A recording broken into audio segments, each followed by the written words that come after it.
I felt sorry and disappointed. The man in the black suit was back again. He stayed in the house for 2 nights and was continually washing his hands in the bedroom and reading books. There were 2 other men, one a small pale man and one a tall black man in leggings. They had pockets full of pennies, and they gave me one every time I asked them questions. I can remember the tall man in the leggings saying to the other man, "The poor misfortunate little bastard." I did not understand this at the time, and thought they were talking about the other man in the black clothes who was always working at the washstand in the bedroom. But I understood it all clearly afterwards. After a few days, I was brought away myself on an outside car and sent to a strange school. It was a boarding school filled with people I did not know, some young and some older. I soon got to know that it was a good school and a very expensive one, but I did not pay over any money to the people who were in charge of it because I had not any. All this and a lot more I understood clearly later. My life at the school does not matter except for one thing. It was here that I first came to know something of de Selby. One day I picked up idly an old tattered book in the science master's study and put it in my pocket to read in bed the next morning, as I had just earned the privilege of lying late. I was about 16 then, and the date was the 7th of March. I still think that day is the most important in my life, and can remember it more readily than I do my birthday.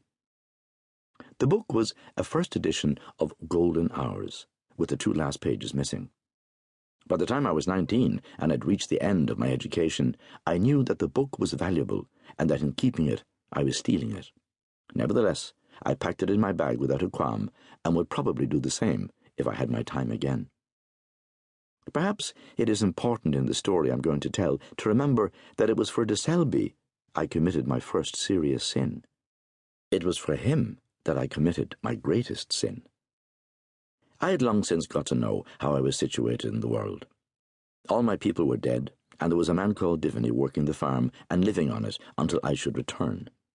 He did not own any of it, and was given weekly cheques of pay by an office full of solicitors in a town far away. I had never met these solicitors and never met Divany, but they were really all working for me, and my father had paid in cash for these arrangements before he died. When I was younger, I thought he was a generous man to do that for a boy he did not know well. I did not go home direct from school. I spent some months in other places, broadening my mind and finding out what a complete edition of de Selby's works would cost me, and whether some of the less important of his commentators' books could be got on loan. In one of the places where I was broadening my mind, I met one night with a bad accident.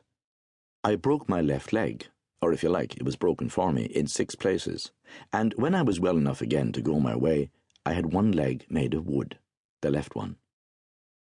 I knew that I had only a little money, that I was going home to a rocky farm, and that my life would not be easy. But I was certain by this time that farming, even if I had to do it, would not be my life work. I knew that if my name was to be remembered, it would be remembered with de Selby's. I can recall in every detail the evening I walked back into my own house with a travelling bag in each hand. I was 20 years of age. It was an evening in a happy yellow summer, and the door of the public house was open. Behind the counter was John Divany, leaning forward on the low-down porter dashboard with his fork, his arms neatly folded, and his face looking down on a newspaper which was spread upon the counter. He had brown hair, and was made handsomely enough in a small, butty way. His shoulders were broadened out with work, and his arms were thick like little tree trunks. He had a quiet, civil face, with eyes like cow's eyes, brooding, brown, and patient. When he knew that somebody had come in, he did not stop his reading, but his left hand strayed out and found a rag and began to give the counter slow, damp swipes.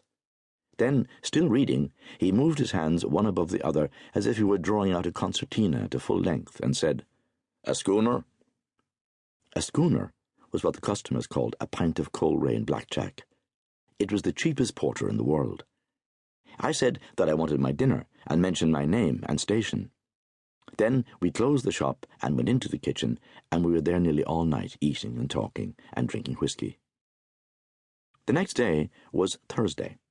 John Divany said that his work was now done, and that he would be ready to go home to where his people were on Saturday. It was not true to say that his work was done, because the farm was in a poor way.